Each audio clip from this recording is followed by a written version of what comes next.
So we're now recording. What's up, everybody? This is Kyle, Solar Growth Podcast. I don't even know what episode. I think it's 28 or something. I'm joined again by Donnie Kinser. Donnie was on one of our earlier podcasts a few months back, and it was awesome. He was one of our most requested guests to come back. So Donnie, thank you so much for joining us again. We're going to talk about some fun stuff. But first off, what have you been up to?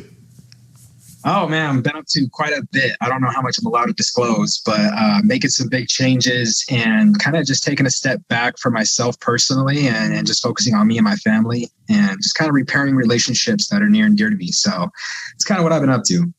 That's good, man. Less time traveling on the road? Yeah, a lot less time. I'm going to be focusing a lot more on Colorado. And then the girlfriend and I are planning on either moving to Florida or Texas. So we're trying to decide which one makes more sense. I'm personally going the Florida route. She wants to go the Texas route. And so you see the division. We're still in the fight, though. I'm fighting the good fight.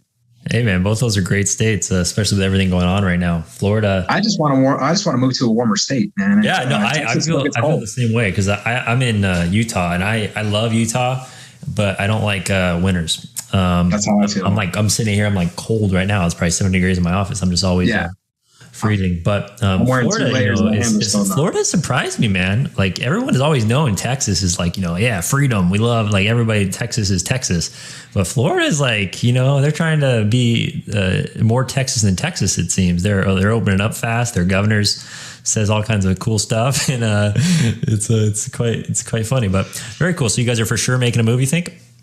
Probably. Yeah. I think if we were going to lean one way or the other, we would probably have like two locations that we would live in. We'd have a place in Colorado with my dad and her family and such. And then we would be out in the hopefully Florida area during the winter time because I don't like the cold, man. But hey, two places is great. Yeah. I've been thinking the same thing. We looked at Texas, but a lot of moving's a big thing, especially for like, I don't think it's that big of a thing, like not as big as most people, but because there's people I know because I'm originally from California that live there.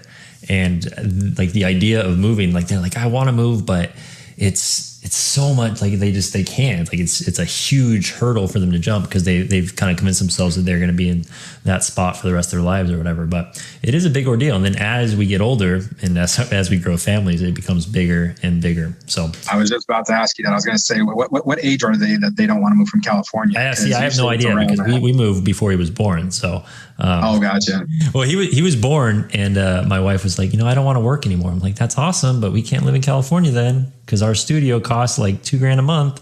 Wow. And which it wasn't that bad, but it wasn't like living in an apartment with a baby and two dogs and me and my wife. It just wasn't kind of like the lifestyle that we wanted.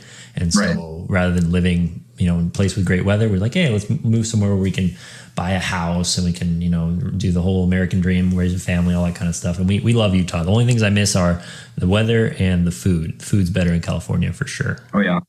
Yep. Colorado has some fantastic food. Yeah, it does. I lived in Colorado very briefly for like 6 months, Denver, back in 2014. And we loved it there, man. It was such a cool area. It's like a big city, but it's not quite as like crowded and it's kind of more modern. It's not as like dirty as other cities. It's a real cool place, but it does have winters and winters are, they get a little cold. And, they get pretty cold. Yep. Summer gets pretty hot and winter gets pretty cold. Summer down here in Pueblo is like 110 ish. And then like winters are around like -5, -10. Yeah. So pretty extreme. For sure. Remind me, where are you originally from? I'm actually from Pueblo, Colorado. Okay. So you'd be moving away from home. Yeah. I actually moved up to Denver for a little bit. I was up there for about 3 years. Loved it up in Denver. Denver was fantastic. Then we moved back down to Pueblo when COVID happened. We have a little baby, as you mentioned, or as you remember. So we wanted to be around family a little bit more, and the girlfriend needed some help with the baby. So we moved back down to Pueblo. Yeah, man. Very cool. Well, whenever you do move, I wish you the best of luck. But I know you're crushing it. Right now, it sounds like you're transitioning where your business is focused back on Colorado, because I know you've been traveling, right? What markets have you hit in the last year or so? Because I know you've been around. Yeah. So just me personally, I've been in 20 different markets, and we were in Las Vegas most recently, and the team's actually out in Florida right now. And so they're, excuse me, I choked on my spit there. They're out in Florida. And so me personally, I'm just focusing on Colorado for myself and growing a sales team out here in Colorado, mostly just kind of getting some lead generation going and trying to get people on the doors during the spring and summer months is really what I think we're about to talk about. Building out a canvassing team and getting door knocking going in Colorado, just because utility rates are increasing. Down in Pueblo, we are around about like 16, 17 cents a kilowatt hour. So pretty expensive down here. Yeah. It's not California expensive, but it's pricey. I hope it's never California. But then again, like right now, if you notice like how fast gas prices are going up, man, it's like those rates can increase pretty quickly. That's one of the things I like to always tell homeowners is the utility companies, they're never going to decrease their rates. Like they're just going to keep going up and up and up and up. And so like waiting to go solar or saying it's not a good time right now, or it's kind of silly. It's not a real excuse because it doesn't make sense.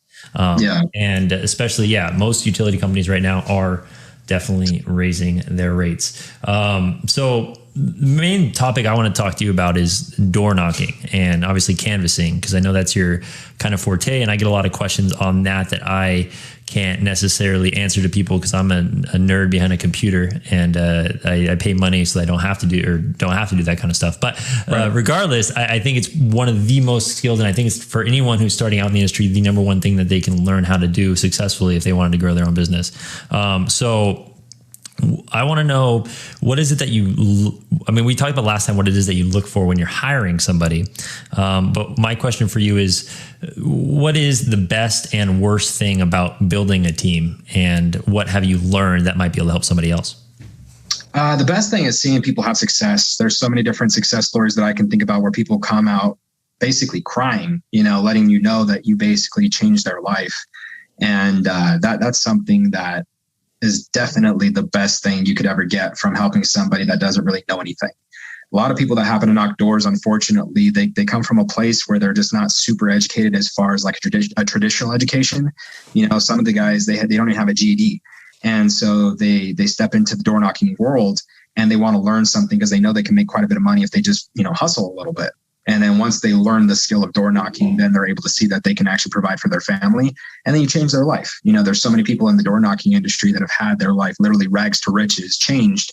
And that's the best thing. It's not about the money, but it's realistically about giving them the ability to take care of their family. And so that's one of the best things about canvassing. The worst thing is trying to get somebody to get across that threshold from green pea to actually being self-sufficient. That's the hardest thing, is because they kind of get, I wanted to say wings, but that's not the terminology I wanted to use. They kind of get this like shackle to you where it's like, you need to check in with them. You need to hold them accountable. You need to set expectations. You need to help them with their goal setting. So trying to navigate yourself into more of a mentor standpoint, as opposed to just like being out there all the time with them. It's a fine line to cross. It's separating somebody from, hey man, you're on your own now. You can fly the ship yourself. And they're still like, I don't know how to do this. Like, yes, you do. You know how to do this. You can do this. And they're like, I still don't know how to do this. The door weighs 1,000 pounds. I can't get out of the car. That's the worst part. Yeah, it's people. There are some people out there that have kind of more of an entrepreneurial like spirit where they go into it and they're just like ready to absolutely fall flat on their face and fail repeatedly. And there's some people that want to avoid failure as much as possible. And obviously people with the growth mindset understand that failure is very important for us to grow. And I can see how even someone who is fully capable is nervous to go out on their own. So with someone in that circumstance, how do you typically, what have you found? Like, how do you handle that person? How do you help them to make that leap and grow their wings, as you kind of alluded to? Yeah, that's a better way to put it. So the best way is to just keep instilling confidence, keep having conversations with them and letting them know that they're capable, letting people know that they're good at their job, just being able to reassure them that they know how to do their job, and giving them, I guess gifts or some kind of incentive, like a trip or something meaningful that you can attach to them actually doing well at door knocking. And so that's something that we've seen is incentives like, swag is a big one. You see swag all the time.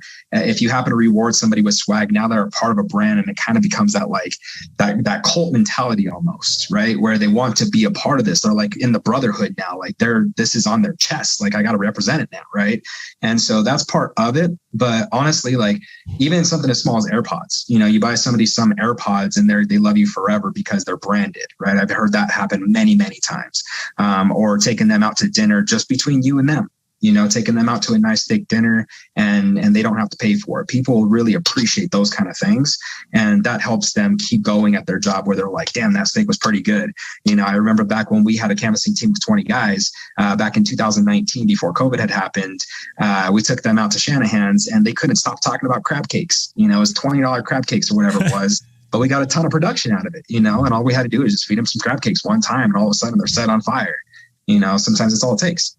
Yeah, man. Crab cakes for the win. That's awesome. That's a super great example. It's one of the things I read this book called Giftology, and it talks about the power of gifts, but how you have to choose your gifts very carefully. And what you would rather do is, it doesn't necessarily have to be the most expensive thing, but if you're giving them something, you want it to be a very high quality, something that's memorable, something that kind of would stand out. And like one of the examples I like to give is actually a gift that was given to me when I was a personal trainer at a gym. And I remember a client gave me a Lululemon like workout shirt. And I was a personal trainer. I was doing okay, I guess, but buying a $90 t-shirt wasn't something that I never normally did. Right. But he bought it for me and I was like, it was the best gift ever. Cause I still remember it. Obviously I still talk about it, and other people would look at that $90 and be like, oh, why wouldn't you get him a new pair of headphones or a new heads? I don't know. There's other examples out there that I can't think of, or a pair of shoes or anything. But because he rather used the money to get something that's kind of like at the high end of the range, it had a much bigger impact. And that's something very important. And I love that you did that, or you talked about that, because super important that we're able to put that carrot in front of our reps to hopefully encourage them to be successful, because that's the ultimate reward response that's going to get them to hopefully be successful and productive. You mentioned something that I want to talk on, you mentioned a cult-like, and that's a good transition to some companies in the solar industry are I don't want to say they're cult-like, but there's a lot of differences in the way that a lot of companies handle themselves and how their reps handle themselves. So my question to you is, how important do you think it is to find the right company or the right installation company to work with?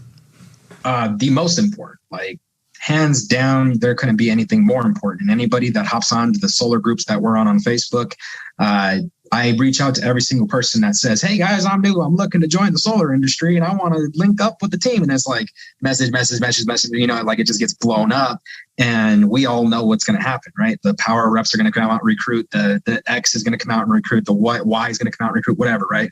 And so the one most important thing I say is, number one, reach out to me. Let's have a conversation. Let me give you some guidance, not necessarily me recruit you. Let me just let you know what I've been through, and you can avoid those things. It's the Wild West out here, man. Everybody wants to be the Jesse James. Not many people want to be the sheriff, right? We talked about this before. And so the number one most important thing is finding the correct company that's going to be able to give you the training, the guidance, the mentorship. They actually want to be there for you. Understand where you're at. Be humble enough and have the ability to look at yourself and say, hey, where's my skill set? What am I good at? Am I good at recruiting? Am I good at door knocking? Am I good at lead generation? Am I good at marketing, talking, training, selling, whatever, right? Look, what's your best skill set? And then go to the company where they're able to help polish your worst skill set. You're already good at sales. So why are you going to go to somebody to get better at sales, right? You're still going to suck on lead gen. I think lead gen is probably the second most important part of this whole thing, but find the most important company that you can work with. And then also having the best reputable installer. I don't want to say best, but having somebody that's actually wanting to get better, right? So last time we talked, I wasn't a fan of Titan. I think Dave's made strides with Titan to make sure that they're not only improving, but they're growing and they're getting better, and their install times are catching up faster, and they're getting better product, and they're just overall growing as a company. And you can really tell that they're putting a lot of money behind their team, right? And so that's something that I tip my hat to those guys, because I didn't necessarily hear good things initially, right? 90, 120, 150 day installs. They're not pulling permits or whatever the rumors are. but then they grow past that and they're still able to keep their company going. I think that's really important to look at when you want to make sure that your clients are getting installed. You have your friends and family out there getting solar. And if they happen to go 120, 150, 180, 200, 210, right? You're like, dude, are we ever going to get solar? And you're like, I have no idea. I can't contact the installer. My project manager got fired. I don't know what's going on, right? And they're like, so we can just cancel? Like, what's up, right? And I think companies like that, unfortunately, aren't going to be around for much longer. Yeah, no, I 100% agree with that. So one thing I do want to actually disagree with, though, is one of the things that you said was about understanding your strengths and then going somewhere that's going to improve your weaknesses. I guess I don't really disagree. Maybe I disagree with improve because I think a lot of times if you're the best sales rep in your company or the best sales rep in your region, you want to go and work for somebody that's going to help you become even a better salesperson. Go get mentorship from one of the 5% of people who are actually better than you. Because I think it reminds me of would I rather be a mediocre lead gen person and a mediocre marketing person and a mediocre salesperson, or would I rather be the best salesperson who's working with the best marketing person? And so I think finding those partnerships people that can help you with your weaknesses, not necessarily working on improving that, because I don't think sales reps really need to know how to use marketing, because I think true marketing takes a lot more work than a lot of people give it credit for. And I also think that being an excellent and a true and great salesperson is a lot more difficult than people want to give it credit for. And I think we want to definitely have that kind of self-reflection to understand what we're strong at, what we're weak at. And we want to find those partnerships that can obviously help that. And then when you're looking for a company, if you're someone who's new to the industry, you need to work for a company that's going to provide you with real, legitimate, hands-on training. Because if you're not getting that, then there's people that, me and Joe talked about this. There's people that comment on my videos like, oh, we're not getting training on my job, but thanks for the video. It helps. And it's like, oh man, if you're watching these interviews for training, then I mean, best of luck to you, but you need more guidance from someone that's there with you in the dirt every single day, in the mud, that person that's helping you after every single door, that's pushing you towards that next sale, that's letting you shadow them because they're a real master of their craft. And I think that's something that a lot of the companies maybe don't provide as much of, because they're just looking at it as a numbers game. Like, we can hire 10 people, one of them will stick, and then we'll just hire the next 10 people. One of the other things I want to talk to you about is we're talking about these companies, and one of the most polarizing company in the solar space is POWUR. And you either love it or you hate it. And before we get into it, I want to clarify, like, I'm not using this conversation to promote POWUR. Disclaimer, I am a member of POWUR. I see that there's a lot of positive negatives. I'm not opening the conversation because I want you to bash POWUR. I just want to have a conversation about what your experience was like, what my experience is like, and try to give have a reasonable conversation, because I think there's way too much in the solar groups that we mentioned. There's way too much just hate, and there's also way too much just shameless promotion. We have to kind of have a conversation about what's good and what's bad about it. So you're a member of POWUR. What was your experience like? And just give us a little feedback about that. Yeah, so I was on the POWUR platform, but I wasn't necessarily with POWUR. And so I haven't actually put a single deal through them. I recruited and coached quite a few people that happen to be with POWUR, and their experience wasn't very good. I know a lot of people explain that to me. When you say their experience wasn't very good, what was wrong with their experience? So a multitude of things, but I think POWUR is a fantastic platform. I think that it's helped out quite a few people. I think that it's put a ton of food on people's tables so they can provide for their family. And the most important thing to me is that they are able to generate money for their family and sell solar. Now, with that being said, the downside from the other people that I've heard that have had a negative experience is exactly what you're talking about, is lack of training. I think a lot of it has to do that it's a platform, right? So it's not a company that you work for. It's not like going to Best Buy and they're going to give you training. It's a platform. And so they give you the tools necessary to be excellent. But a lot of people expect you to have like an actual mentor, like somebody that is actually going to go out there with you. Some people have it, some people don't. right? Either you have a mentor that's in the field with you, or you have one that's virtual that just happened to recruit you. And so I think that is one of the negatives about POWUR, is that anybody can really call themselves a mentor, and it doesn't take too much to really build a team on the platform. As long as you recruit and people can go sell solar to their family and friends, you're going to get some deals, you're going to make money.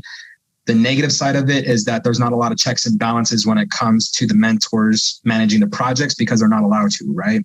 And so there's specific project managers that handle the projects for the reps, and that sometimes gets a little dicey. So there's a couple, things that could happen with your client that you may not be aware of, and to go try to figure that out, there's going to be a lot more checks and balances that you're going to have to take on personally, which you should anyway. But there's just a lot to it. You need to actually already probably be a solar sales rep before you join their platform, just to be able to have some success and know that everything's getting done correctly. Yeah, I 100% agree with everything that you said. And I think one of the things, so as I said, I'm a member of POWUR. I actually don't, I thought I was never going to be in a multi-level marketing company. Anyone who says, oh, POWUR is not multi-level marketing, well, yes, it is.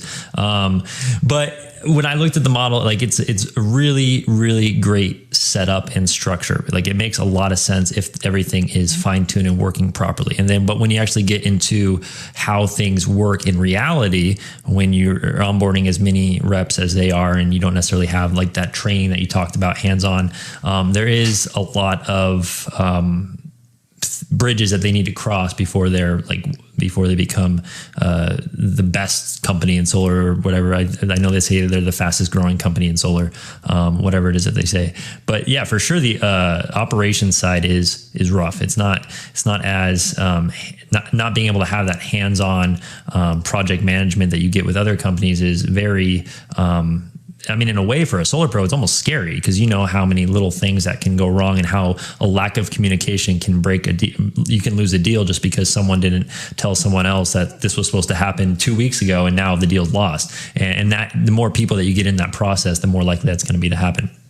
But yeah, I think it's definitely an interesting platform. And I think one of the biggest red flags I tell anyone is, especially when you're looking at any type of multi-level marketing companies, I'm not a fan of people in companies that spend more time recruiting than they spend selling.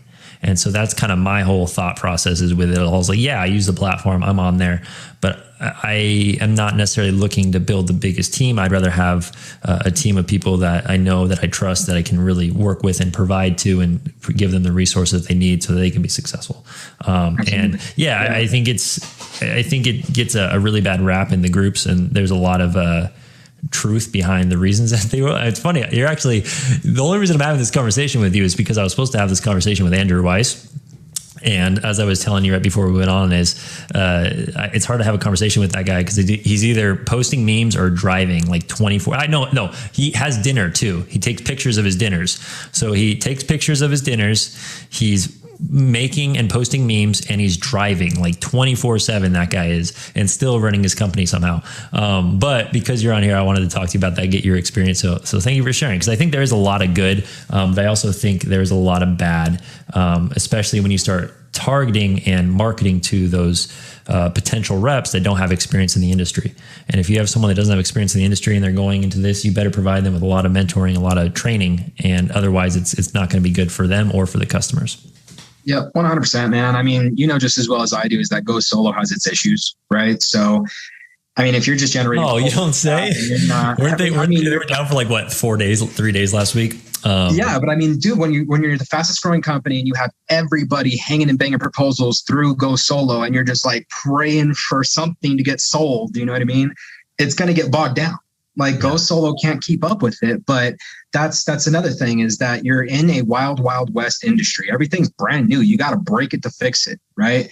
And so I don't want to talk bad about POWUR. Like most of the memes that you see are actually native of me, and so that's kind of my that's my Great Gatsby, right? So that's what's funny about it, is that a lot of people, they see those memes and they get so offended by it, but it's number one, comedy, and number two, they're true.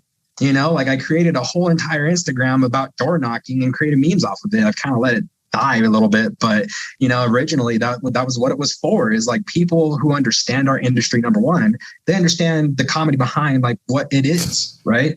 And just as well as I do is that POWUR is no better than any other solar company, and any other solar company not better than POWUR. Like everybody has their shit. Everybody has their issues. Everybody has their problems. 80% of the problems that people get on POWUR for are throughout here and there with every single company. It's just the only reason that POWUR gets so much attention is probably because POWUR is the loudest in the space, and because POWUR is the loudest because of their model or whatever, the recruiting and the multi-level. They're also huge. They have probably like 70% of solar experts. Like they have 70% of the people that actually sell solar, I'd imagine. I don't know what the statistic is. I don't know what the number is, but I bet it's pretty high.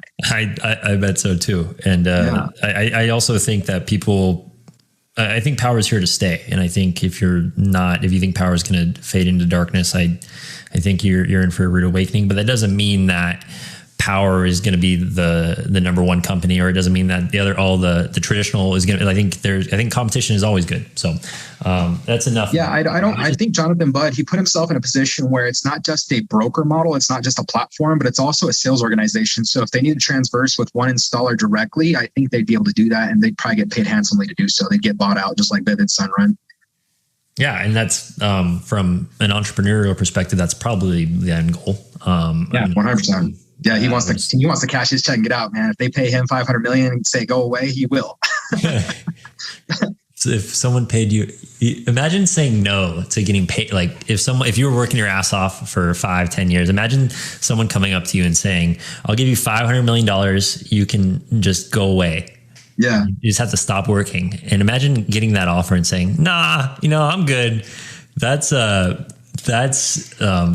some serious purpose and mission that you must have, or vision, or like future goals and discipline to not just say yes and grab your bag and go home, which I know that kind of both of us, we kind of have some end goals of getting our bag one day and maybe quitting the rat race. But I mean, it's an interesting, it's weird that I feel like the division between it has become so real recently. And what's funny is it did come from memes, and memes are funny. They're jokes, and we all should be able to poke fun at ourselves, our company, or any other company in the space and not take it too seriously. Well, they're going to welcome it, right? Like any other thing in life is that there's good and bad, and both of those things create a lot of fire behind a brand. So if you happen to be talking positive about it, if you happen to be talking negative about it, whatever the case may be, you're going to have the people where if you're talking bad about it, they're going to go build it better. If you have people that are talking good about it, they're going to leave and they're going to go find out that it's not as good on the other side of the fence as they thought it was going to be, because now you're still not getting trained. You're still not getting the tools. You're still not getting anything. So congratulations. It's the same thing. You're just not part of a bigger brand, right? And so that falls a lot on the person. So back to what I was talking about within the POWUR platform is it's a lot of responsibility on the individual. You have to go out of your way to train yourself. You have to go out of your way to make sure that you're on those Zoom meetings. You have to make sure that you're going out of your way to talk to people outside of your mentorship. You have to make sure that you're going out of your way to learn how to build your skill set within the industry. And that's what I mean by don't join a company where you're already great. Like if you're going into sales, go find somebody and have them teach you how to be a lead gen specialist, because then you're going to be able to cut costs and generate your own leads. That way you don't have to go pay a $3,000 retainer and pay a bunch of ad spend through somebody else when you could do it cheaper yourself. So that's kind of what I mean by like, try to find other people that are going to be able to sharpen your spear on the sides that you're not sharp. So if it happens to be on training or if it happens to be on recruiting, go do that. That way you can be an all-around expert. That way when you show up as a salesperson, you know everything. I'm not here to sell you anything. I'm a marketer. I'm here to earn your business, go barbecue some brats with you and drink some beers. If that sounds great, we can make that happen. And it's going to save you a ton of cash. I'm not here to sell you solar though. I love that, right? Man. So that's marketers, marketers and those retainers, marketers are the worst. I tell this all the time, man. We're lead gen guys they're so annoying. It's ridiculous. But even then, are you a good recruiter? You know what I mean? Can you go out there and actually show people like, hey, man, come join our company? And they're like, why? Show me your check. And they're like, well, I haven't got paid yet, but I promise you it's going to be a good thing. And they're like, so like, remember, everyone only cares about what's in it for me, right? So if you're talking to them and you're telling them about how your company's so great, and you're talking about why they joined your team and like I'm the best at this and this, then you're having the wrong approach to begin with. And kind of going back to what you also said is especially if you're joining a platform like POWUR, you got to think about the person that whoever your mentor is, whoever team you're joining, because that's a very important choice that a lot of people who join that platform maybe don't necessarily think about. They're just like, oh, so-and-so wanted me on their team, I'm going to join their team. Okay, are they someone that is able to provide you training? Are they someone that has that experience? Or are they just someone who messaged you a link and they started talking to you? Because especially with that, like the person you choose as your mentor is super important. I want to go back to your traveling, your canvassing, all that type of things. Like you said, I think you've traveled to 20 different states, and now you've kind of settled back into home and being in your market, and kind of you're going to blow things up there. I want to know, what was your favorite and your least favorite thing about traveling to all those different markets? So I've basically been to almost nearly every state. I used to own my own business in property inspections, and so I used to have to travel around for that. And so that's kind of a better story than what we're currently doing with the solar industry. We're operating in 20 different markets, but I wasn't traveling to 20 different markets. We were in probably about 4 or 5. And so the market that I love the most is always Vegas. You know, it's kind of my home away from home. I grew up there for a little bit down in Summerlin. More so technically Henderson, but I lived in Summerlin partly. But Henderson is where I grew up, kind of more in the ghetto. And so I love going back there. I love being in the Las Vegas area. During COVID, it kind of sucks. But it's shaping up, obviously. Everything's starting to open up again. Florida would have been a lot of fun, but didn't go out to Florida. We're probably going to end up going out to Florida by like August. So I'm going to go check that out, eat some mangoes, chill with some of the guys over there at Spectrum Solar Solutions with Herschel Hudson. I know he's not with them, but Carlos Vargas and then Herschel as well. So yeah, two separate people. I'm familiar with both of them. That's cool, man. So it sounds, but I kind of get the feeling that you're the type of guy who actually kind of enjoyed being on the road, as far as traveling and going to a new market and crushing it for a week. I know some people being away from home for that long would kind of start to wear on them, but it seems like maybe you're the type of person. What do you love so much about Vegas, other than it's your home away from home? Everything. I love that they have fantastic food. I really enjoy the shows. The shows weren't open this last time, but I enjoy going to the shows. I really like Cirque du Soleil, and just kind of walking around, man, and just seeing the crazy people. Like, a lot of people watching is kind of a fun hobby of mine. I'm kind of a psychoanalyst when it comes to people, so I like to break people down. But I'm like, man, what happened to that guy at like 8 years old? You know what I mean? Like, he's wearing a tutu with a flamingo like thing, and then like has like on a Darth Vader mask. Like, what's going on here? But so there you go. That's my challenge for you, is I want you to go knock a door with a Darth Vader mask and a tutu on, and I want you to sell this solar deal. We were supposed to do what we were going to sell. Last time we said we were going to have you sell like something. I forgot what it was. What was something that would be very tough to sell door to door? I think it was a mattress, wasn't it? Maybe it might have been a mattress. Actually, now I think about it, that's not one of the harder. I feel like that would be an easier one. I feel like selling what is the funny doorman, door knocker? Can't remember his name. Kenny Brooks. Yeah. Yeah. He sells the cleaning solution or whatever. I feel like that would be hard as hell to sell, man. That guy. Can you imagine if you weren't Kenny Brooks trying to sell that? His ass off. That guy. Oh, I've seen those videos. It's like we watch the videos because it's like a show, you know, like it's so much fun to even watch and partake. It's like, of course, the person's probably going to buy that.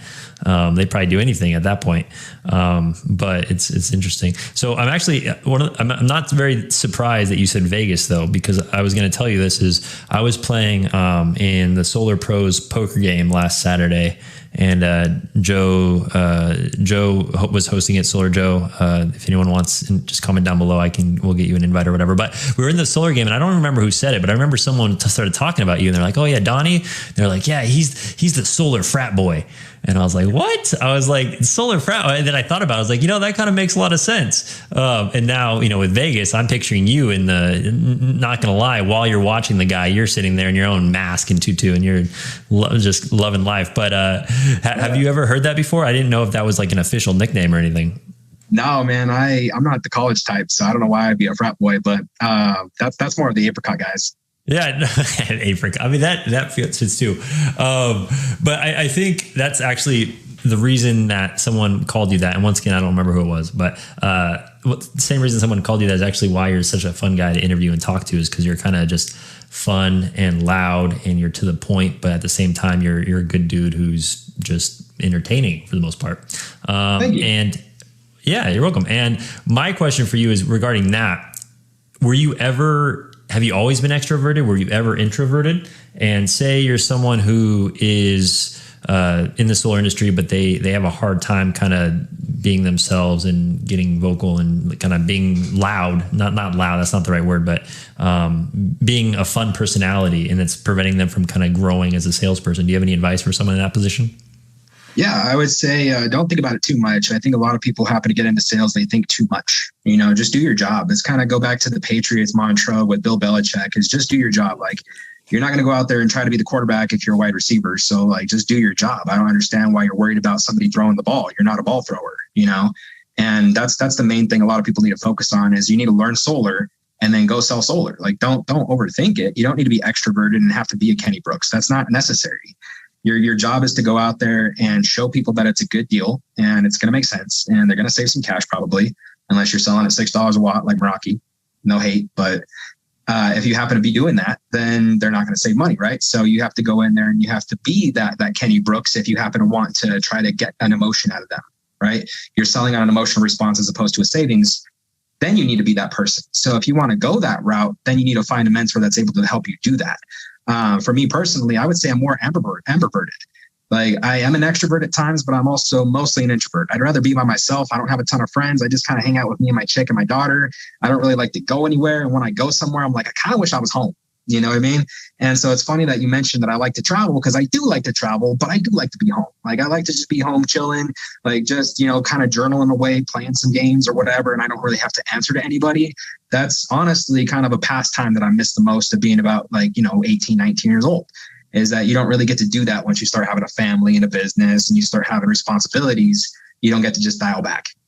Yeah, I think that's the biggest thing that people don't realize when you're 18 to 22, 23, if you're in college or maybe you're working, but you're just not, like, how relaxed your life is and how those little things are things that you're not going to be able to have once you move into the real world. And I think that's the biggest thing that I never really grasped or understood. I didn't realize how good it was. And I remember when I left college and I got my first job, that transition was awful. I was like, where are all my friends at? No one's playing beer pong tonight. What I just go to work and go home. This stinks. And it's definitely interesting for sure. So have you always been, have you worked on your public speaking at all? Have you always been a good with conversations?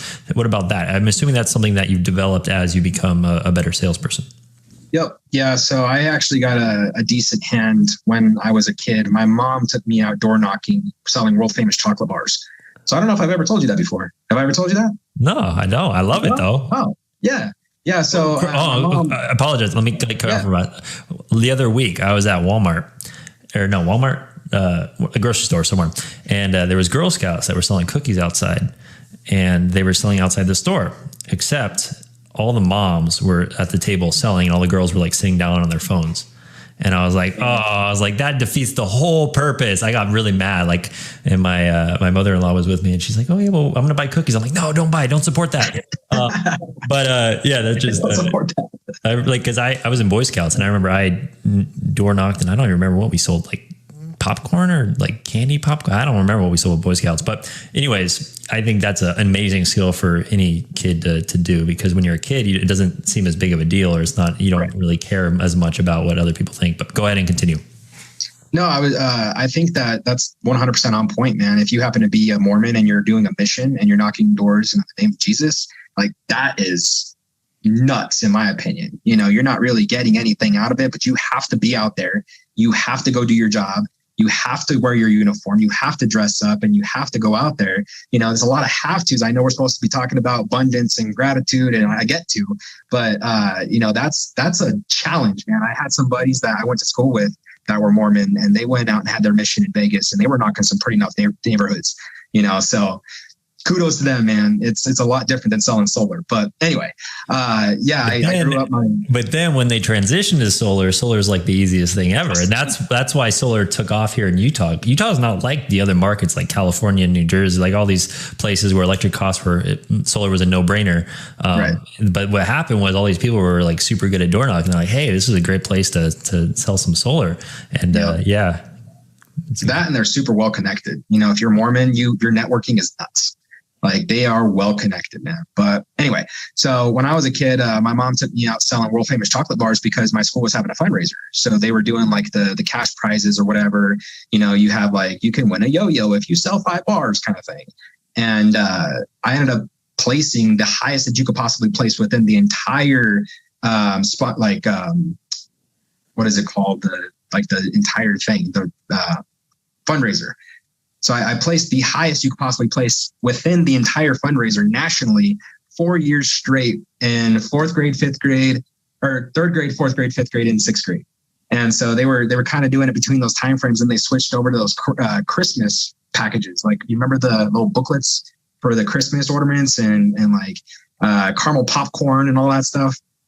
Yeah, I remember. They switched over to that, and that was hard as hell. World famous chocolates are way easier, but the Christmas stuff was pretty difficult because it was a lot pricier, right? I didn't understand how to not sell out of my pocket at the time. But then eventually I ended up getting into magic. And so I started doing like kids' birthday parties and school libraries and, you know, stuff like that, and just kind of performing there. And so I gained like stage confidence. And so talking in front of people wasn't really a big deal. And then got into college and took some public speaking classes and pretty much just winged it like I'm doing now and did well. So, you know, I really enjoy talking. Awesome, man. 2 things I love about that. Number 1 was the magic story. I was a little into magic, and my brother was more into, he was doing lots of card tricks when we were in high school. But I think the idea of performing for kids is an awesome idea, because once again, it kind of goes back to, it's like a stepping stone. Like performing for kids aren't going to really notice if you're nervous or you screw up something or whatever, but it's just kind of a way that you're getting practice in front of some people that is better than practicing in front of a mirror. Oh yeah. Oh dude, I was performing in front of adults. Like that's when it gets a little sketchy, because I don't know if, I don't know. Or you had that one guy who's like, oh, I know how you did that one. You're like, sit down. All the time. Yeah. He's like, oh, you put it in your pocket. And then you're like, dude, come on. Like, I'm literally 10 years old. Seriously? Come on. That's funny. Yeah, that would be. No, but see, what I just thought was like, you know, I got to find out if you can find those rankings and find those 10-year-olds and get them, hey, you want to go knock on this door and ask them if they want solar? Right. I mean, well, the cool thing is going to be the virtual world, right? So It's not so much door knocking anymore. It's where they can literally tap into, say, the VR space. We've been thinking about this a lot. Not when I say we, me and my friends that think about crazy shit, not my business partners. When we're talking about like the VR space, you're going to have places like, say, TikTok, where people are like, hey, I got solar up on my roof and you can go solar as well by clicking this link here. And then they get a referral fee, right? And so that is something that a homeowner can technically transition into if they happen to be a TikTok celebrity or whatever, and you don't even know it, right? I've had so many people that were social media influencers and they had 40, 50,000 people on Instagram. All of a sudden, you're getting leads like crazy, right? And so I think a lot of people aren't thinking of those things. They're still thinking about traditional lead gen tactics like door knocking or flyers or business cards or meetup events. But there's a lot of land, like virtual land in the VR space where you can go in and just plug your business in and then all of a sudden get leads in the future and you didn't even remember that you did it, right? If you just go in there and you set something up on TikTok and it's just a video, somebody comes and watches your video 6 months later, like they did the other day with the Solar Joe video that I was on. I was like, man, I forgot I even did this. I sound like an idiot, right? And so like, there's a couple of those things where somebody goes and watches that video and now they know who you are. They're like, I saw you on the Solar Joe, interview. And I'm like, I forgot that I did that. That's cool, Yeah, no, it's content is so important. I think it's probably the biggest area. I've said this before. It's probably the biggest area of opportunity for solar pros to kind of, I think it's the most underutilized area of opportunity, which is solar pros aren't really producing content. They're either out there hustling or they're paying for the internet ads to hustle for them. And they're not really using or leveraging their current customers and what they're currently doing to create content that's going to like last. And that's one of the strangest things that I tell people this all the time, is like these videos, I think my YouTube channel is like 650 followers now, which isn't that much, but when I get people all the time that like, oh yeah, I watch all your videos. I'm like, really? You do? I was like, oh boy. Like, I think my videos are okay, but you don't really make the connection that people are actually watching and they're invested. And I've gotten clients from that I would never have gotten otherwise. There's people that they don't even know that there's solar Facebook groups that come to me like, hey, I saw your videos on YouTube and I'm a solar guy and so-and-so. and it's really, really cool. It's such a cool thing. And I think being on the edge and understanding how these platforms act, like TikTok is a great example. Is right now, yeah, it's mostly kids, but guess what? In 5 years, 15-year-olds are going to be 20. And 20-year-olds are going to be 25. And it's also going to become more widely accepted, and kind of understanding how the platform works and using it is super easy. I mean, making a 15-second video is really not that hard. And if it gets you one deal, then that's gold, right? I mean, you got to think about people's attention spans also. You know, if you want to go read something, you go to Facebook. You're going to read these long paragraphs from Ryan Stewman that take you 30 minutes to read, right? Or you're going to go. And they're a journey too, by the way. They're a journey. Yeah, he takes you on a story for sure. But that's what he's good at, right? Yeah, he knows Facebook. That's copywriting, man. That's what good copy does. Yeah, he's a beast at it, man. That's why he drives McLarens. But when you go over to TikTok, he's not there, because he's not hey guys, let me grab your attention real quick for 15 seconds. You know what I mean? Like, he's not that person. And so that's the diversity between the two brains, is that you have people that are readers, and then you have people that are listeners. You have people that are watchers. You have people that are just scrollers, right? They're going to stop by, catch it, bang, attention. Now, what do we got going on? Oh, it's a Lamborghini. Let me take a look real quick. He hops out, and all of a sudden he's pitching me solar. That might be worth something, even though you think it's an idiot idea. Some kid's going to see that and be like, dude's Lamborghini, solar, making the connection. Oh, wow, they make a lot of money. Right? It's something there. Is either he's going to go get solar, or he's going to step into the solar industry. Even if it's for a year, you know, at least it's growing the industry. It may grow your business. Yeah. And so it's where my brain goes when I think about the future, right? I get deep into the woods with like NFTs and Decentraland and all these other crazy things that happen to be happening on the blockchain. I knew this guy that happened to be one of the developers of the blockchain. And so when I was talking with him several years ago, he was telling me all about the blockchain and how it's going to be this crazy new revolution with security and all these other crazy things. And I'm like, dude, that sounds stupid. Like, I don't even understand, like, how are you going to make sure it's secure? Like, people can just hack into that. And so I didn't understand it myself. And this was 9 years ago. You know what I mean? And now I look back on it and I'm like, holy shit, I was in that room. Like, I was in that room, man. Like, I was sitting next to the guy, right? And now bringing Bitcoin is $60,000 and all this other crazy stuff. But anyway, I'm getting off topic. What was the price when you were in that room? $3,000. Okay, that's not as bad as I was thinking. It's still expensive. What is that? I said it was still expensive for the average person. No, my Bitcoin, I remember I first got in when it was like 5,000. So like summer, I think, before it went on that crazy run or whatever back in 17 or 18. And I remember at one point I had 2 Bitcoins and I was like on the moon. And then I just decided, like, once it started coming down, I thought 20,000 was the peak, and I thought it would go back up, but I never paid attention to it again. And then now I look back and I'm like, oh, my 2 Bitcoins, oh man, I sold it for when it was like worth 20,000, but now it's worth 120. That's lovely to think about. Yeah. But that's not as bad as there's guys I personally know that like, oh yeah, I had 9 Bitcoins somewhere in a wallet that now I can't get into. I don't remember the password or whatever. And it's like, oh, that's rough. And there's people that have a lot more than that locked away. Oh yeah. I know a guy that ended up getting a Lamborghini with Bitcoin back when it first went up to like $20,000 Bitcoin or something crazy, I think it was. And he went and traded Bitcoin for a Lamborghini, and now that Lamborghini's worthless, obviously, and the Bitcoin would have been worth millions, you know? And so you look back on that. I mean, dude, if you look at the halvings, right? We're kind of getting to Bitcoin talk now, but if you look at when Bitcoin gets halved, it skyrockets in value. So they're saying that it will get to, on the trajectory, it will get to $1 million a coin. Yeah, I do believe eventually it will. I think now what we're seeing is wide enterprise level investments, and widely when Tesla's putting $1.5 billion, like that's companies like that they wouldn't even like acknowledge Bitcoin 3 years ago when it was going through its first boom. It was more consumer focused, and now financial people and maybe larger companies are taking it seriously, and it's pretty cool. It's such an interesting concept and thing to be involved with. Once again, this is off topic from solar, but it kind of can tell you a lot about how fast things can change. Because getting back on the topic of solar, have you heard of Green Coin? I have not. Is a blockchain involved? It is blockchain involved. So essentially, when somebody gets a solar system on their roof, and don't quote me on this, ask Kenny about this. Basically, the way that it works is like it put a solar system on somebody's roof and it hooks up to a miner, and it mines green coin, and that essentially wipes out the $100, $150, $200 bill that they have. for their solar system, by the way. So it uses the solar system to mine green coin. Interesting. I mean, that makes sense, because that's one of the things I remember I was trying to understand more about it years ago, and it was like the mining. It takes a lot of power to mine things. But that's super interesting. It's such a weird time. But that's the beauty of solar industry, man, is that it is, again, the wild, wild west industry where it's still really rough. Like, there's not a lot of tech development. There's not a lot of progress being made. There's not a lot of shovels and pickaxes coming out right now. But there's people that have a lot of ideas, and they're making the industry better, and they're making sure that panels get better efficiency wise and batteries get better. And all these things are going to come into fruition.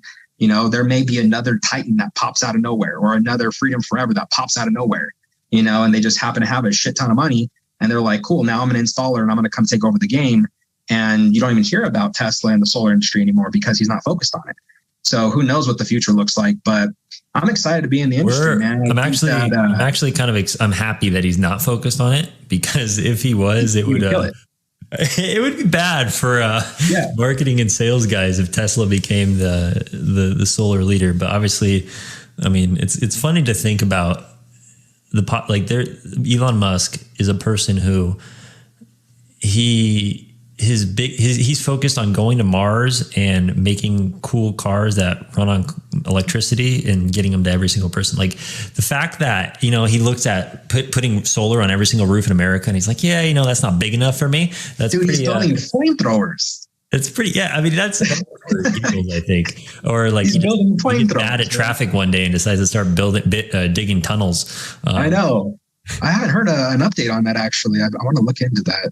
I thought apparently they have like actual like serviceable tunnels, but I don't know about what's going on with it. I have no idea how you could possibly have a company that's like, oh yeah, we're trying to go to Mars, and that not take up every single minute of your time, and then also have the other biggest company, which is Tesla. It's just crazy to me. It's nuts. Once again, people think big. That's we kind of, so I'm entrepreneurial. You're definitely entrepreneurial. Like, even when we're talking about like selling chocolate bars door to door. I remember when I was a kid, I would go down to the park. Me and my friends would go down to the park. We'd collect a big basket of pine cones, and then we would go and knock our neighbors and sell them pine cones for $1. And I don't know why they bought pine cones, but I think they did it just to pity us. But I didn't care. I was like, $1. Where's that ice cream truck at? Well, here you go, kid. Get out of here. Yeah. Oh, but did you know that we have 3 for $2? And I think entrepreneurism, I don't know if that's the right word, but is something that's like so important for kids to develop, at least understand that there's other options out there. And I remember, did you ever have like a moment where you were working a job, or you were in school or something, you're just like, I don't want to work for somebody else. I want to be an entrepreneur? Every single job I've ever had. Exactly. That's 100%. Like, I remember my last job, I worked in a Parks and Recreation department, and I was doing like programming for fitness and stuff, because my background was in fitness. And I remember I was sitting there. I always tell people, I was like, oh yeah, like my job. I was like, my job's awesome. Like, it's the best job I could ever ask for. They're like, oh, so you like it? I'm like, not really. It's all right. Like, if anything, I don't like. It just wasn't the thing. And that's I remember when we moved, I was like, this is it. I'm going to do it. I'm going to work for myself. I'd rather work 80 hours on my own than work 40 for somebody else. And it's crazy that some people like us, I think, are wired that way, where it's like natural, but there's other people that are wired that way and they would never even consider it. Yeah. I mean, honestly, dude, I'm the laziest entrepreneur you'll ever meet. Like, I want to spend more time with my family and be able to give us like time freedom more than anything. And so that was, it's been a weird turn for me, because when I was younger, I was really money driven. I was really about like the materialism. I was really about like the flashiness and kind of just buying everybody's attention. And it just, the end result of that wasn't what I thought it would be. And I think a lot of younger guys that step into an industry where you can make 6 figures in, 2 months, they need to understand that first and foremost is that you're going to gain a lot of attention, and that attention needs to be micromanaged. It needs to be looked at through a fine-tooth comb and underneath a microscope, because people will get around you and surround themselves with your presence if you happen to be successful. But if you happen to fall off, or if you happen to have some life events, who's still going to be around. I think that was one of my biggest realizations in sales is, you got to pick and choose who you decide to surround yourself with, for sure. Yeah, the cliche, the combination of the 5 people that you spend the most time with obviously comes to mind. And I think the other thing too is you have to always have the big picture in mind. Be thinking long term, and you have to understand that this ride that we're on is a roller coaster. Like, it's going to have ups and it's going to have downs. And if that first dip comes and you're like, it ruins you, then it's going to be very, very tough. And so you have to be prepared for that, but also like thrive on it. Like I'm excited for the next time that shit hits the fan, because it just means that we get to put in some more work and grind it out, because it's going to make the end all that much more exciting. One last thing I want to touch back on is you mentioned, you brought up TikTok, social media, all that kind of stuff. Are you on TikTok? Oh yeah. Yeah. I wasn't at the beginning of coronavirus, and then I succumbed to the TikToking. It's you're not on it right now looking down at your phone, are you? No, I'm like fiddling because I have ADHD. Oh, no worries. I wasn't trying to put you on anything. I was just curious. I was on it for like a week, and I remember like I was sitting in bed one night like at 11:30, and I was like swiping, and I was like, and it was just like kids like doing these stupid pranks and stuff, and I just looked at myself and I was like, these kids are like 16. I was like, why am I watching this? I like put my phone down, and I haven't got back on TikTok since then. Man, there's a lot of valuable information on TikTok. Like, there's a lot of people on there now that will teach you about business or real estate, or just show you recipes or like whatever. It's just based on your algorithms. Yeah, no, I 100%. I thought the platform was awesome. It just goes back to that, like our natural tendency is to be a consumer rather than a producer. And when I was in the fitness world, I was I built an Instagram where I had like 30,000 followers at one point, and I just went back on it, and I have like 21,000 followers. But once your account's been quiet for like a few weeks, it's like they destroy all your reach and everything like that. Right. But it's such a cool thing to think about, because that wasn't something that we had available to us. And especially now with COVID, with everything going on, like, yeah, it's not as easy to go out there and meet people, but all you have to do is find a unique and creative way to offer value or information. And just because you do that, you have the ability to go viral. You have the ability to get people's eyeballs that you would never have spoken with otherwise. And if you can do that in a very creative way, like you mentioned on TikTok, where if you can have a 15-second pitch and you're able to get people interested or at least understanding more, it's going to be huge for your business. So yeah, man, content is king. Do you do anything about solar on TikTok? No, I don't post videos myself, but I found, well, I guess I do post videos. I had a couple videos on there for American Energy. But I found that people just like having content somewhere is just going to make you have this presence that people think you're doing a lot more than you're actually doing. Right. And so everybody's like, dude, you're crushing it. You're hustling. You're doing this. You're doing that. And I'm like, dude, I'm posting like on Facebook and TikTok every now and again. You just happen to be on there all day. Like that's really what it is. Top of mind, man. It doesn't. Yeah, top of mind. That's all it is. It doesn't even matter what you post necessarily. It's just about giving them that reminder consistently that like about what you do. And that's. Exactly.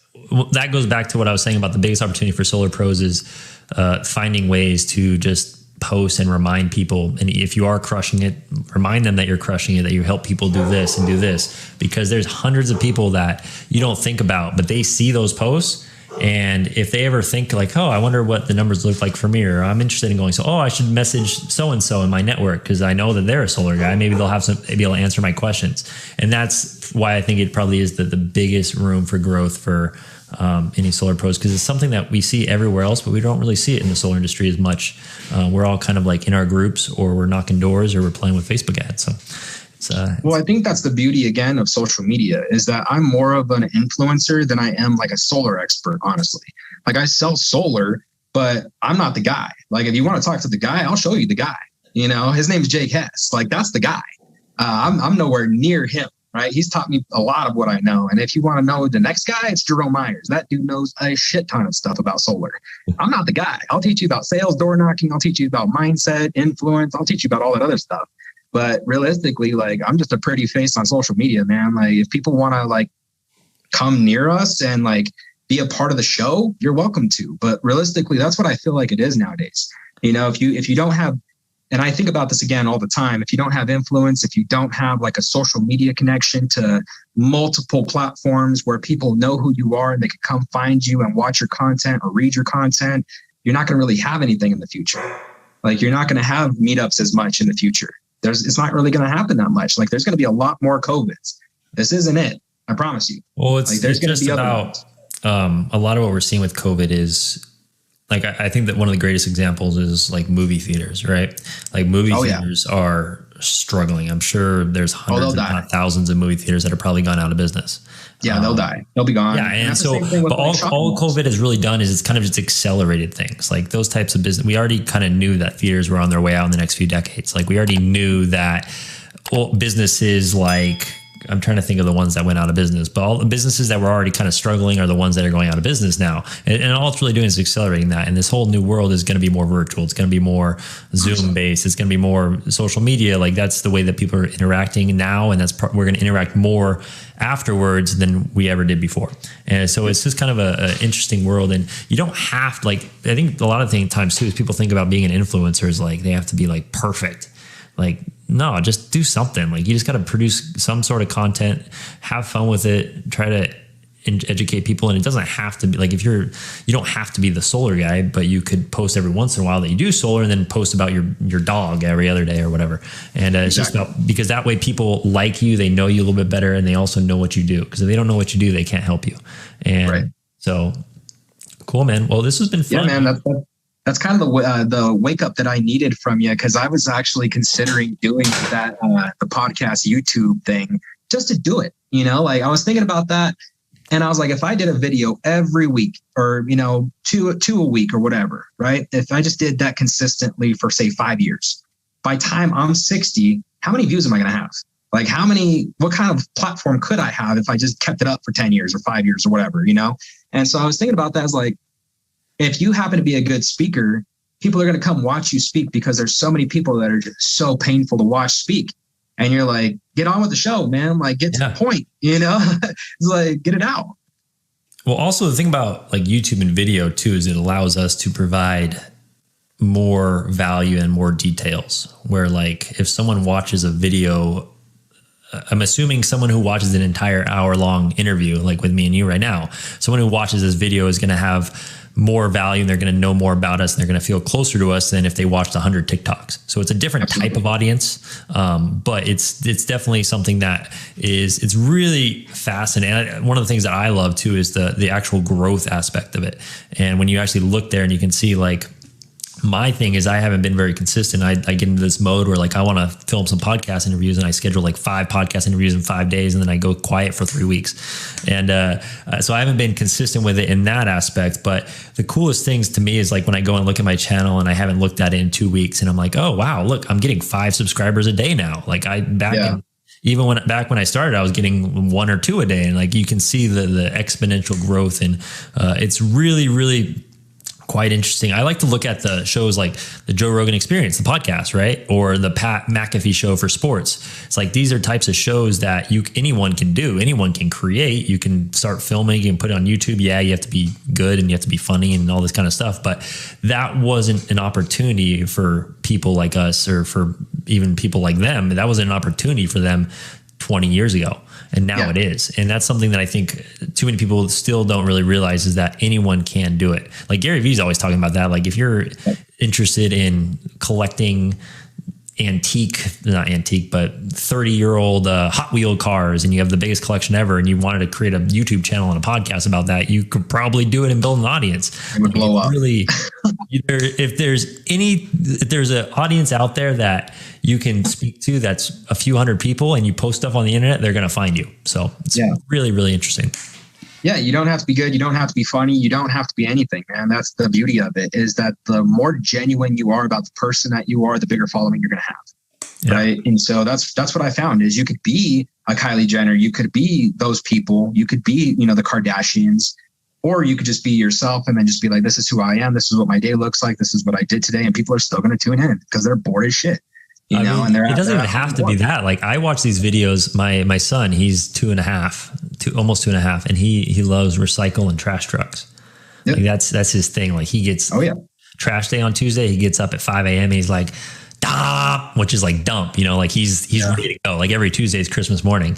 And like on YouTube, there's like these videos of like trash trucks. Like people have these compilations of trash trucks and recycled trucks on YouTube, and these videos have like 10 million views. Yep. Like, oh my, like I would have never thought about that, but because somebody realized like, hey, there's like kids would watch this, like there's an audience for this, let's go and film some trash trucks and put it on YouTube. That's pretty incredible to think about. Obviously it's not really talking about like the influencer and like the personal side of it, but the point is that if there's an audience, even if it's a small audience or a large audience for what it is that you talk about or what you're interested in, they can find you if you produce content. You just got to be the person that's going to do that. Another example would be, man, I love it, dude. I love watching YouTube because I find things that I never knew existed. Like, another thing my son, we recently started watching that we like is like hamsters going through mazes, and they have these videos of like hamsters crawling through mazes, and they do all these like stuff. Once again, things that I never would have thought about on YouTube, and I look at it in this video has like 20 million views. And I'm like, oh my gosh, that's insane. So yeah, I there's think plenty of reasons not to, but if it's something that you're interested, I think you would be great at it, man. I would subscribe to your YouTube channel. So if you create one, let me know. I want to be there at the beginning. Cool. Yeah, man, I'll do it. I don't really know like what direction I want to go with it. You know what I mean? It's just kind of like me talking to people and doing what we're doing now, but less organized, like not so much about solar and door knocking and the companies we know of and stuff like that. It's more of just like, I enjoy just bullshitting with people. You know what I mean? Yeah. I enjoy just kind of kicking it around and just like, what's going on in your brain, man? Tell me, take all of the business stuff out. Like what makes this thing tick? Like, what do you got going on at like 1 o'clock in the morning? You know what I mean? Like, that's what I like. Yeah, no, I don't know what makes my brain tick. I probably do if I thought about it, but yeah, well, that's another thing too, is I think it's important not to like handcuff yourself, meaning like this podcast is obviously about solar. It's for solar professionals, but in the future it is going to transition to more general sales and marketing, because there's only so much that we can talk about in the solar industry. Like there really is, I don't necessarily like, I still would love to be like the marketing guy in solar or whatever it is, but creating content, like even conversations like this fit in because people just like to hear honest and open conversation. So exactly that, and talk to, like, I remember because you're very growth mindset. You love success. You love, like you want to be successful and provide that time freedom for yourself. And I think you just having open and honest conversations with other people that have either achieved that or are striving for that. I mean, I think that could be super valuable. So yeah, man, let me know if you ever do that. I would love to subscribe and listen, because it's fun. It's definitely, it's time consuming, but it's not like time consuming that. It's just more of like an energy thing, like me filming a video and doing this and editing it and all that stuff. It takes a bit out of me. I don't know what it is, but something about being on like that. It's very similar to how most people feel when they're on the doors and stuff. It can be exhausting. So, but obviously you're already a pro at that. So I think it'd be super cool. Awesome, man. My dogs are going crazy outside. I just heard like tails hit my door. Well, man, thanks. We talked about a lot of nonsense, a lot of good stuff, a lot of value. If anyone wanted to connect with you, they wanted to ask you questions, they wanted to pick your brain, they wanted to talk to you, what's the best way for them to do that? Probably Facebook. Just hit me up on Facebook, DM me in my messenger. I'm pretty good at responding to people that aren't even my friends.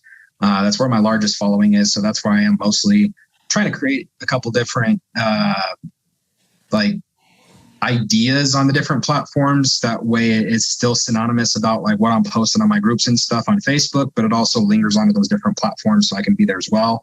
Like I said, I think being an influencer in the future is going to be an important part of our future. I think that a lot of people are going to tune in just because you happen to be an influencer or a creative, as they call it. So like I said, my brain's been stuck. I don't like either of those words. I don't like influencer. I don't like creative. I don't, I'm just words, man. I'm a producer. I'm not a consumer. I'm a producer. That's what I am. But if you're a producer, you're the guy behind the camera, right? Like you're not the director, but you're the person putting on the show. And no. Components. I mean, like, I'm trying to think who's like, all these celebrities like Will Smith. He's the producer of the movie and he's the star of it. You can be both, man. You got to just. So like, when it says that means that they put money in, so they're the producer. They may have like an idea here and there. I was kind of joking, Donnie. I understand that. It wasn't really literal. My fault. Man. All right. So everyone, if you want to find Donnie, you can just go to Facebook and type in Solar Frat Bro, and he'll be that guy. I went to college. That's my new podcast. Yeah. Well, I mean, but see, Will Smith's an influencer. I guess I just defeated my point. I was going to say Will Smith's an actor and an influencer, but everyone's an influencer. It matters how big your sphere is. Like if I'm influencing you, I'm influencing you to make a decision. And that decision is either A, you're going to read my content, or B, you're not. And if you read my content and you engage with my content, you're influenced by me to some degree. Whether it's good or bad, it doesn't matter. The algorithms don't care. Like if it's bad, it's honestly going to be better for the algorithm. So that's, it is what it is. Yeah, man. This goes back to what we were talking about with like power and stuff. Is like all press is bad press, right? Like if people are talking about you, at least they're talking about you. And it's marketing is very aware of that, and obviously having your own personal brand. I mean, there's people out there, these people and a lot of influencers, they know, like they make their bread and butter by being controversial. They look specifically for what's going to piss off half the people, because they know by doing that, it's going to get them more clicks and more follows and more people typing angry comments and all that kind of stuff. Absolutely. Pro tip, you can also use that with your solar ads. Because if you have a solar ad, it's going to make everyone say, oh, this is a scam. It's like, at least they're commenting. It's going to help your algorithm. It's going to get you points, and it's going to hopefully provide you with better leads as well. Yeah, exactly. Donnie, thank you so much, man. It's been a pleasure. You're an awesome guy. I'm excited to see what you're going to grow down there and over there in Colorado, and possibly if you move to one of those warmer states, I'm sure you're going to crush it there as well. Thanks again, and we'll do this again sometime. Awesome, man. Look forward to it. Wow. Thank you so much for making it to the end. That means you're one of the very few, one of the dozens of our biggest supporters, which in this case really just means maybe you're just the people that didn't hate it, but still I greatly appreciate it. While you're still here, hit that like button, hit that subscribe button, drop a comment down below, leave your thoughts, and we would greatly appreciate it, because it's going to help our channel to grow and to become bigger, so that we can help more and more solar pros to grow their business. So once again, thank you. Make sure to stick around, and we look forward to creating more content for you very soon.